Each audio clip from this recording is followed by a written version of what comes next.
बिस्मिल्लाहिर्रहमानिर्रहीम। बेटा लास्ट हमने जो लेक्चर लिया था उसमें हमने मैथ्स और वेट के दरमियान डिफरेंस को डिस्कस किया था और हमने डिस्कस किया था कि मैथ्स जो होता है वो ऑक्यूपाई स्पेस होती है और जो वेट होता है वो अंडर द ग्रेविटी होता है। जितनी ग्रेविटेशन फोर्स होगी उतना ज़्यादा वेट होगा।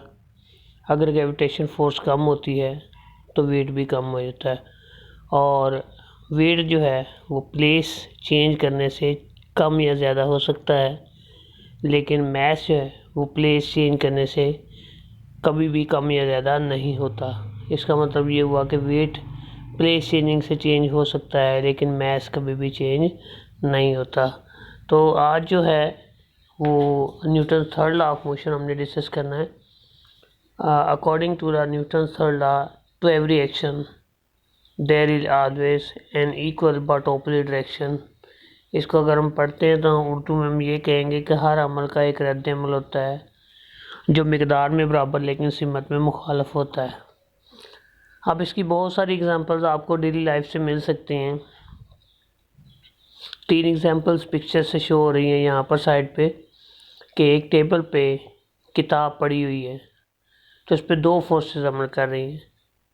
एक किताब का वेट है जो डाउनवर्ड अमल कर रहा है और एक टेबल का रिएक्शन है जो कि ऊपर की तरफ अमल कर रहा है जो किताब को उठाए हुए है।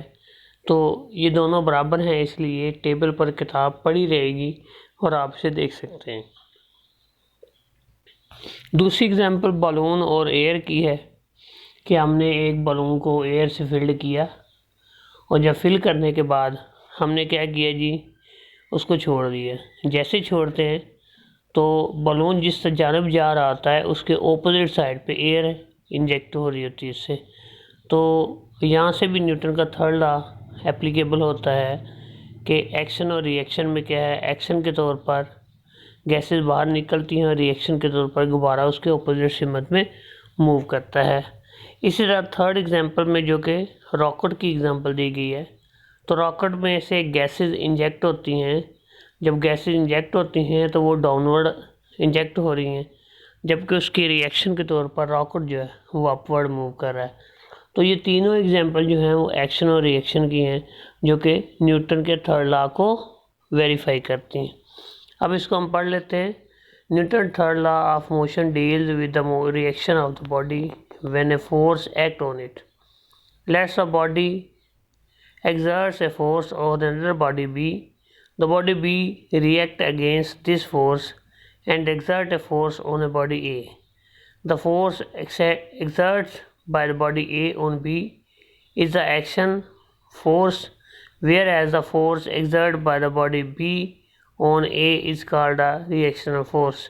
So Newton's third law of motion states that every action there is always equal but opposite reaction. ऊपर वाली एग्जांपल में ये बताया गया है कि अगर एक ए और बी दो बॉडीज़ हैं तो ए बी पर फोर्स लगाती है तो इसके अगेंस्ट बी भी ए पर फोर्स लगाएगी। जब ए बॉडी बी पर फोर्स लगाती है इसको हम एक्शन फोर्स कहेंगे और जब बी फोर्स ए पर लगाएगी हम उसे कहेंगे ये रिएक्शन फोर्स है। According to the law of Newton, action is always accompanied by the reaction force and two forces must always be equal and opposite. Note that the action and reaction force act on different bodies. अब ये example मैं दोबारा पढ़ने लगा हूँ। Consider a book laying on the table shown in figure. The weight of the book is acting on the table in the downward direction. This is action. The reaction of the table act on the book in the upward direction. Consider another example. Take an air-filled balloon.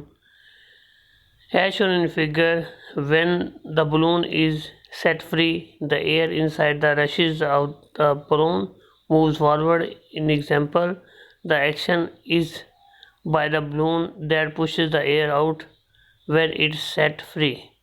The reaction of the air which escape out from the balloon act on the balloon. It is due to the reaction of the escaping air that moves the balloon up forward.